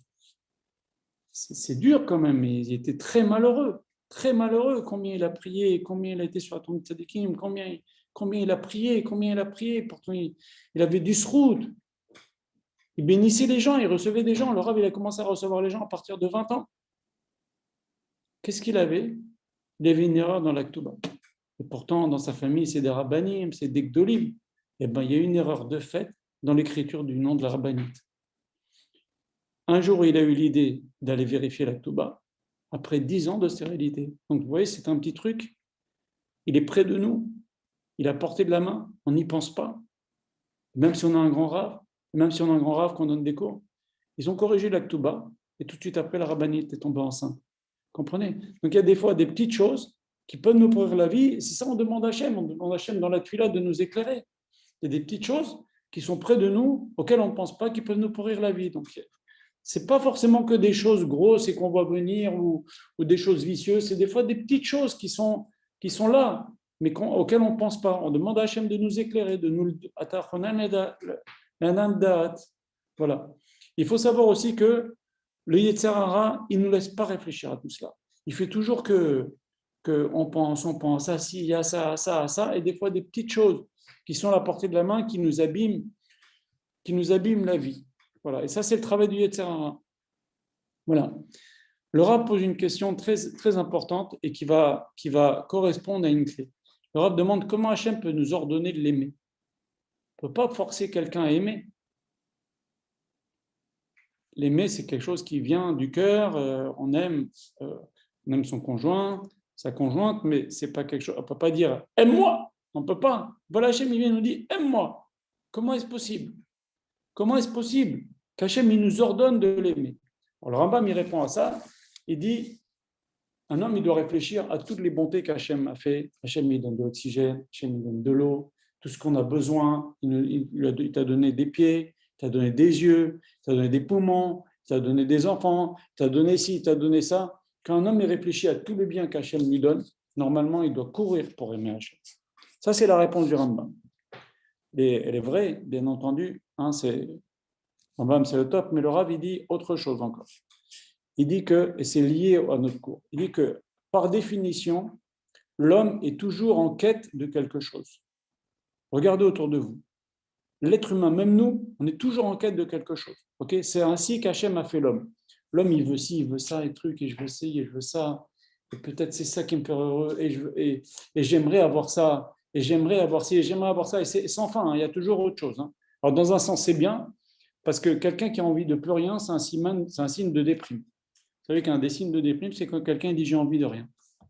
Donc c'est bien, ça fait une motivation. S'il n'y avait pas cette motivation, on n'irait pas. Si on n'avait pas envie de ci et de ça, on n'irait pas travailler, on n'irait pas étudier, on ferait rien. Donc c'est bien qu'Hachem a fait ça dans l'homme. Mais il ne faut pas laisser. Faut savoir la guider cette quête-là. Voilà, c'est ce que le Goïm appelle la recherche du bonheur. Le Rav dit ça n'existe pas. Personne ne l'a trouvé ce bonheur-là, que tout le monde entier, toute l'humanité court après ce bonheur, personne ne l'a trouvé. Regardez, personne n'a trouvé la recette du bonheur. Alors, il y en a qui trouvent le bonheur parce que je vais trouver un job, il y en a qui trouvent le bonheur parce qu'ils vont s'acheter une Ferrari. OK, mais quand il a, l'être humain se lasse. Si c'est matériel, l'être humain se lasse. Il veut encore autre chose. Et finalement, à force de vouloir et se lasser, et vouloir et se lasser, et ben finalement, à la fin, la personne, elle sent un vide, elle n'a pas obtenu ce qu'elle a voulu.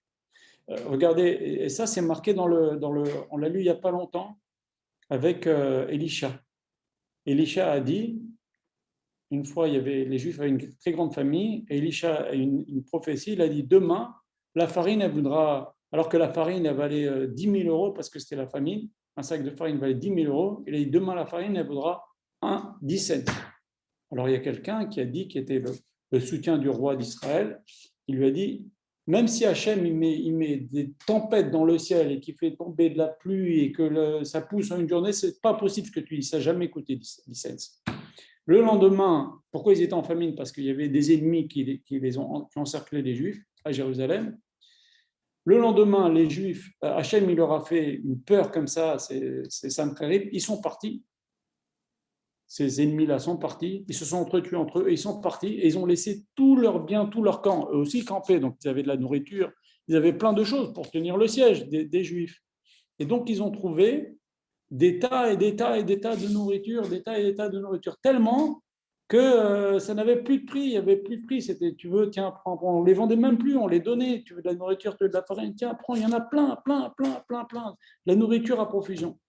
Mais les Juifs, ils avaient tellement faim, et qu'est-ce qu'il lui a dit Elisha à cette personne-là? Il lui dit, tu le verras que la farine est là à 10 cents, mais tu n'en profiteras pas. Et c'est ce qui s'est passé. Quand les Juifs ont entendu que les ennemis étaient partis, donc le siège a cessé et on peut aller se servir dans les réserves que les ennemis avaient, ils se sont précipités et ils ont marché sur ce bonhomme et il est mort pour réaliser la prophétie. Tu le verras, mais tu n'en profiteras pas. Eh bien, il faut savoir que les gens qui n'ont pas la émouna, cette prophétie-là, elle se réalise. Ils le voient l'argent, ils le voient le bonheur, ils ont ci, ils ont ça, tout ce qu'ils ont voulu se marier, ils ont voulu des enfants, mais ils n'en profitent pas. Pourquoi? Parce qu'ils veulent plus encore, ils ne sont pas contents de ce qu'ils ont. C'est très important d'être sa mère Bechelko. Okay? Mais maintenant, il faut savoir que le bonheur, personne ne l'a trouvé. Mais en vérité, qu'est-ce qu'il cherche, l'être humain? Le Rav dit, il cherche une sérénité, un calme intérieur.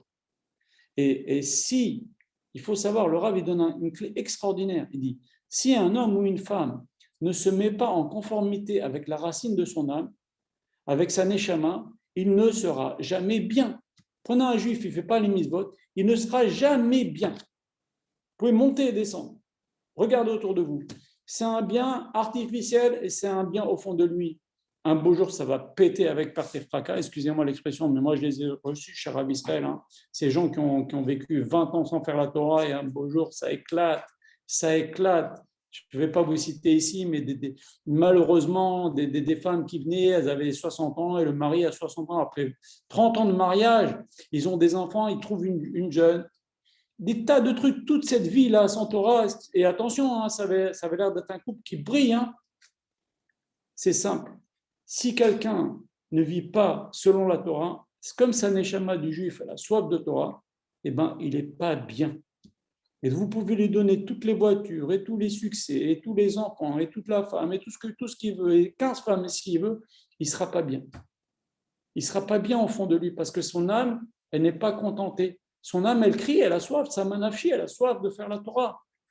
Donc, tant qu'un juif ne fait pas la Torah, il est mal dans ses baskets, il est mal. Vous pouvez regarder autour de vous. Voilà.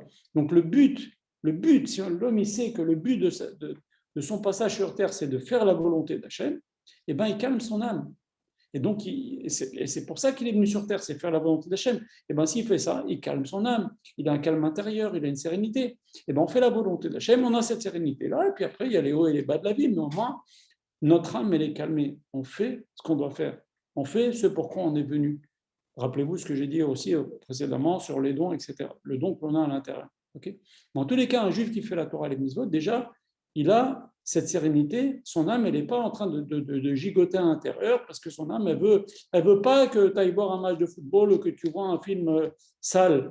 Ton âme, elle veut que tu apprennes la Torah et et que tu écoutes un cours de Torah ou que tu prennes un Sefer Tehillim ou que tu apprennes à lire la Torah.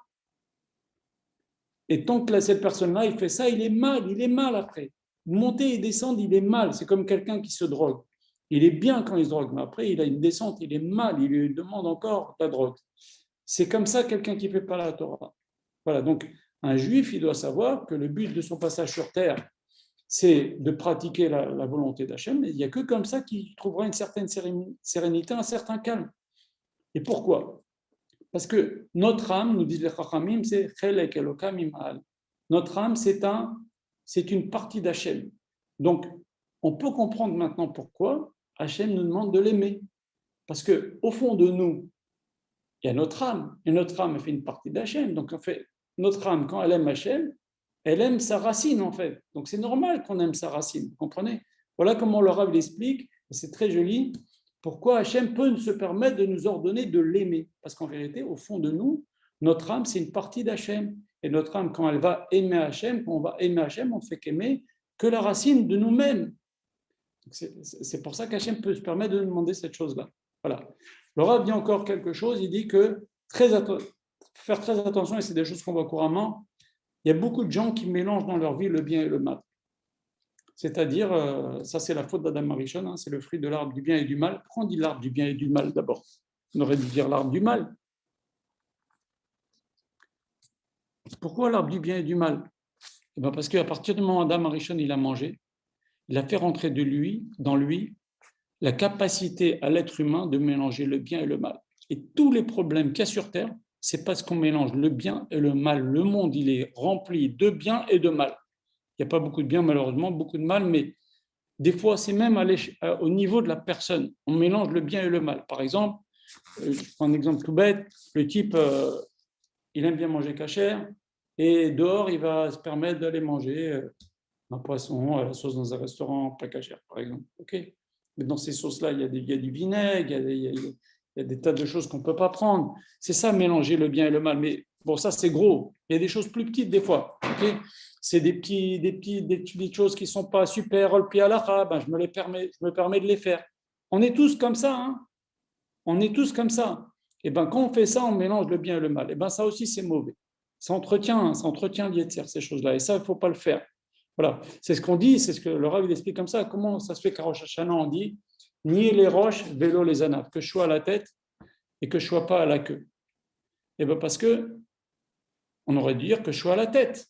Ça suffit si je suis à la tête, je ne suis pas à la queue. Non. Que je suis à la tête et je ne suis pas à la queue, ça veut dire que je fais que du bien. Je ne fais pas un mélange le bien et je mélange le mal. Et la Gemara, elle dit dans la Sechet Nida, elle dit qu'avant qu'un enfant naisse, Akadosh Baruch Hu d'abord lui montre toutes les épreuves qu'il va avoir dans sa vie. D'ailleurs, l'homme, il faut savoir qu'il demande plein d'épreuves. L'être humain, quand je dis homme, encore une fois, c'est homme avec un grand H, homme ou femme. On demande plein d'épreuves. Pourquoi ? Parce que normalement, plus on a des épreuves et moins on fait des bêtises. C'est comme ça. Les gens qui font beaucoup de bêtises, c'est qu'ils n'ont pas tellement d'épreuves, et où Hachem les a abandonnés, ils ne leur donnent pas d'épreuves. Alors là, ils leur donnent même les kélis pour faire des bêtises. Vas-y, prends l'argent, prends les femmes, vas-y. Enfonce-toi. Tu veux du olamazé, du olamazé. Voilà. Comme ça, après, c'est marqué à la fin de Parashat Vaïtranan. Akadosh Baruch Hu, il donne dans ce monde-là la récompense aux gens qui aiment ce monde-là.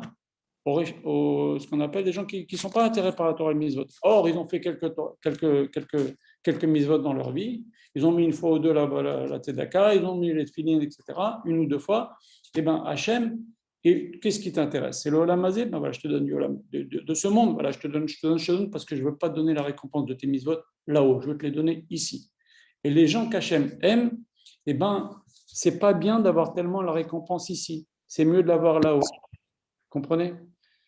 Voilà. Donc, il faut faire attention en tous les cas. Ah, donc, justement, avant que la personne naisse, normalement, Hachem lui montre partout où il va aller. C'est pour ça que des fois, on arrive dans des endroits, on dit, c'est bizarre, j'ai l'impression d'être déjà venu ici. Ça vous est jamais arrivé ?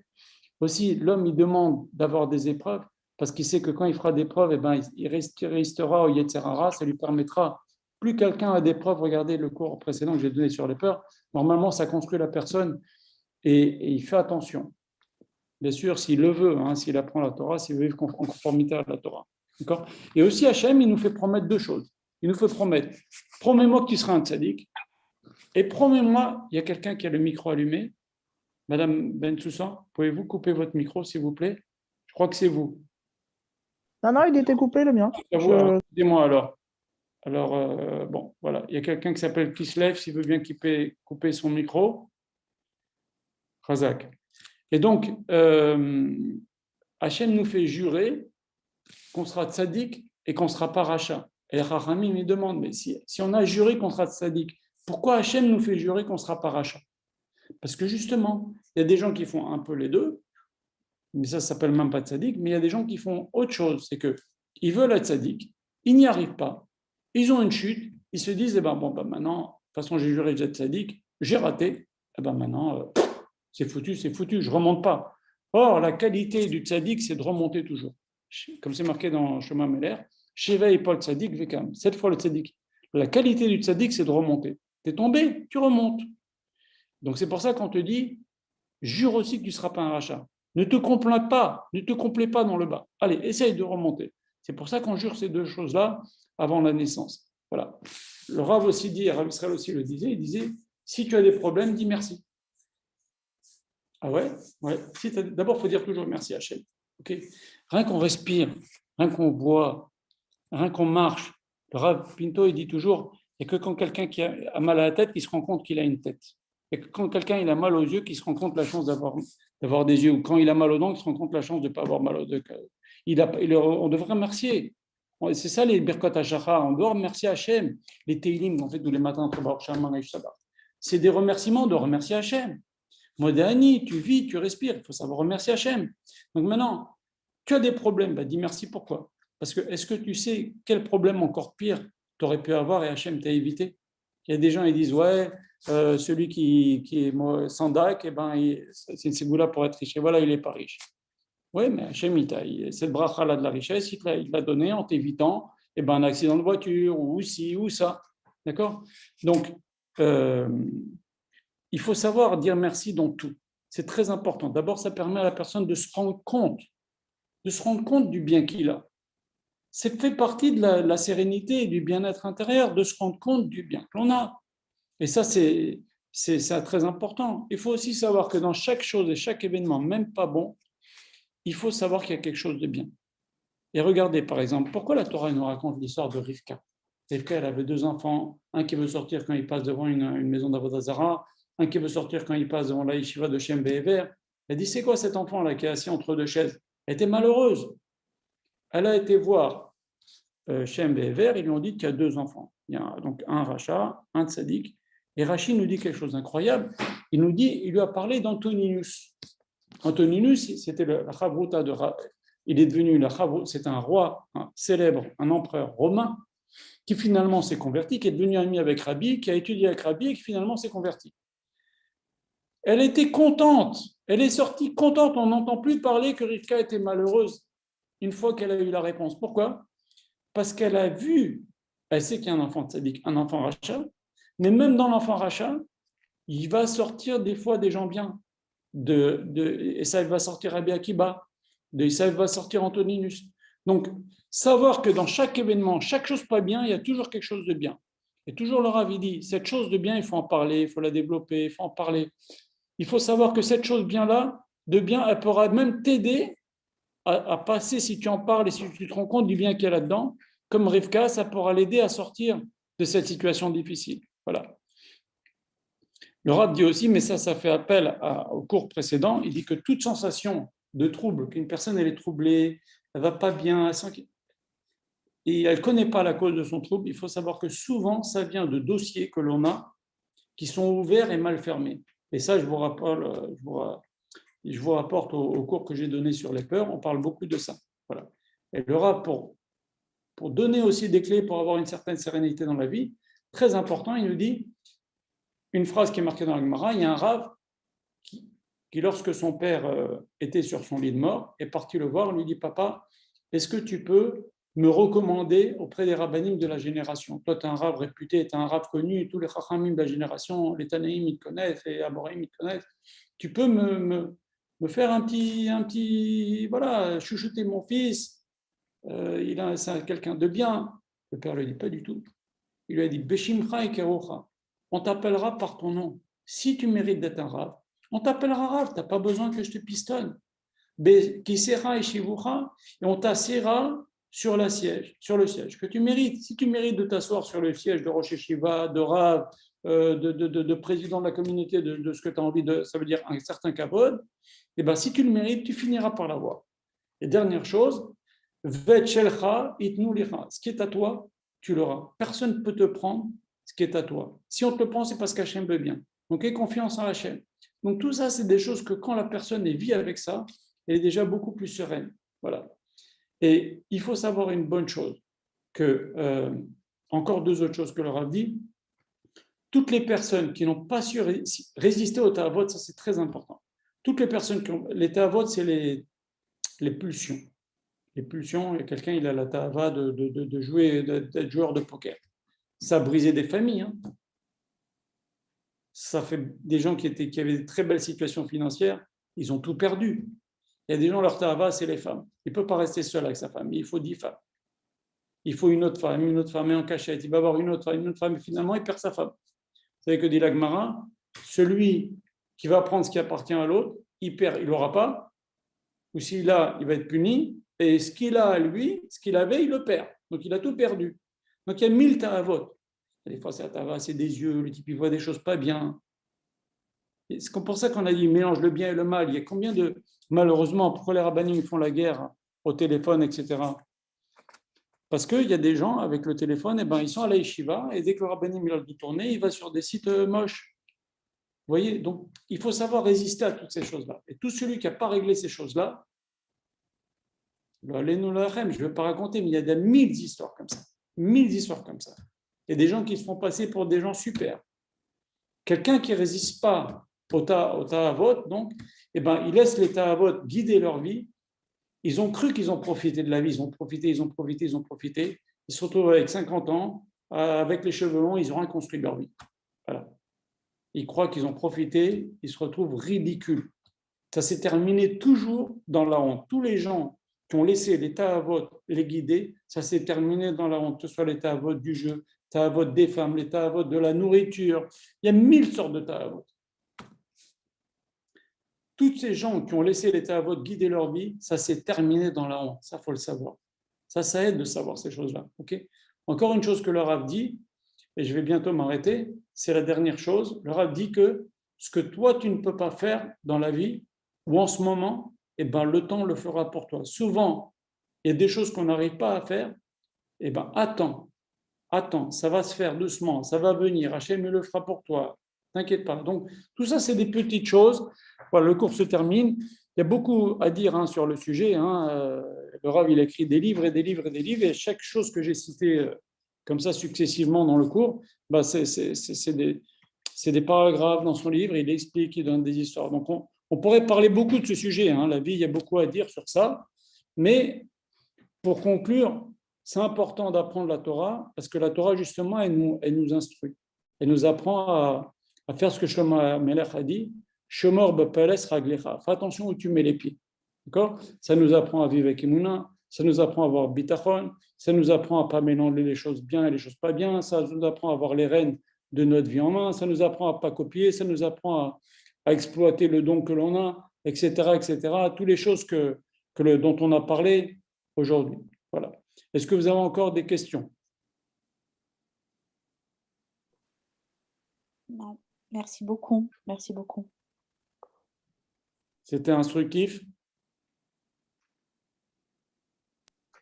Super, Eliaou. Allô ? Super. Ouais. Très bien. C'était très instructif. Hashem.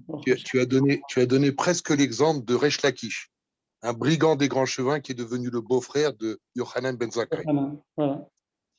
Donc, Hachem, il peut être n'importe où, dans les mauvaises choses surtout, pour sortir le bien. C'est ça, bien sûr. C'est exactement ça.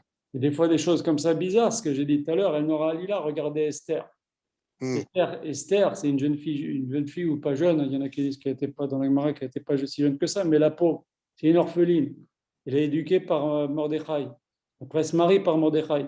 Et voilà que le roi, il y a toutes les jeunes filles du pays, juste qui trouvent de prendre Esther, alors qu'elle se cachait, elle se cachait au fin fond de sa maison, de Mordechai et du Midrash. Et quel malheur il a été la prendre, cette juive pure. C'est quand même des choses terribles qui se passent dans la vie. Et de toutes les reines, de toutes les femmes, qui est-ce qui nomme reine? Esther. Il y a des choses bizarres qui se passent dans la vie. Eh bien, il faut laisser à Kadosh Baruch Hu. Hachem, il sait ce qu'il fait.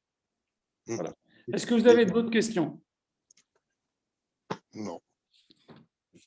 Bon, alors, écoutez. Pas de questions? Non. Bon, en tous les cas, retenez bien que j'espère que vous suivrez les prochains cours parce qu'il y a beaucoup d'écrits du Rav et il y a beaucoup de cours en potentiel et qu'il y a beaucoup de sujets. Et ce qu'il y a de bien dans les écrits du Rav, c'est que des fois, il parle de sujets qui ne sont pas évoqués de façon courante dans les cours de Torah classiques. Et c'est ça qui est bien. Voilà. Et c'est souvent des sujets qui concernent notre génération. Voilà. Donc, en fait, c'est une Torah appliquée à notre vie de tous les jours. Et le Rav, parce qu'il a appris, parce qu'il a reçu comme personne, et puis en plus, ça, il a une pensée extrêmement profonde, très, très, très, très, très, très, très profonde. Et puis, il a aussi un héritage de famille Abouchassera, famille Pinto. Il nous transmet ça dans ses livres et c'est ça qui est bien. En tous les cas, pour terminer, le cours, si Dieu veut, je vais le mettre, Bezrat Hashem, sur YouTube et je mettrai le lien dans le groupe. Alors, n'hésitez pas à revoir le cours ou bien, en tous les cas, n'hésitez pas, si vous pensez qu'il y a des gens dans votre entourage qui pourraient apprendre des choses de ce cours, diffusez-le. Plus il y a des gens qui le verront, plus ça les aidera. On aidera des juifs et des juives. Et en plus de ça, c'est du srout pour moi. Donc, ça m'encourage à continuer, Bezrat Hashem. Et c'est du srout pour vous si vous pouvez aider des gens. Voilà. Donc, je vous souhaite Shavua Tov et Bezrat Hashem à la semaine prochaine. Ouais. Juste une question, où est-ce qu'on peut écouter les cours précédents qu'on a ratés? Sur ma chaîne YouTube. Je vais mettre le lien dans mon groupe si vous voulez, même. D'accord. Ok, merci beaucoup. Je vous en prie. Donc, de toute façon, quand je mettrai le lien du cours de ce soir, vous verrez qu'il est sur une chaîne YouTube. Et sur la chaîne YouTube, il y a tous les cours précédents que j'ai donnés. Il n'y en a pas beaucoup, il y en a peut-être 4 ou 5. Mais il paraît qu'ils sont bien. Et si on n'est pas dans votre groupe, comment on fait pour entrer dans votre groupe? Comment faire? Il faudrait que vous me téléphoniez ou vous m'envoyiez un lien. Et comment faire? Vous voulez m'envoyer un email, madame, et je vous fais, avec votre téléphone, et je vous fais rentrer dans mon groupe? Sur quel mail? C'est quoi le mail? Alors, le mail, c'est... quel mail je vais vous donner? Bougez pas. J'en ai plusieurs. Shuva, S-H-U-V-A, Israël, France. S-H-U-V-A, Israël, France. OK? @gmail.com. Donc, S-H-U-V-A, Israël, France, tout attaché, sans point, sans rien, @gmail.com. OK? Vous m'envoyez un mail avec votre téléphone et si vous le voulez, je vous mets dans le groupe. Mais attention, sachez que c'est un groupe où il y a beaucoup, beaucoup d'informations qui viennent. Donc, vous vous servez, ne soyez pas effrayés par le nombre de trucs qui viennent dans le groupe. Et très important, mettez le groupe en silencieux parce qu'on met des cours, on met des enseignements du Rav jour et nuit. Ok. Merci. Si vous mettez en silencieux, vous allez être réveillé. Voilà. Ok. Merci. Est-ce qu'il y a d'autres questions? Beaucoup. Merci beaucoup. Non, c'était très clair. Merci. Voilà. Alors, Shavua Tov. À vous aussi, Shavua Tov. Rabbi Eliaou, Chazak Baruch. Mortier, Très, très bon cours. Très bon. Shavua Tov.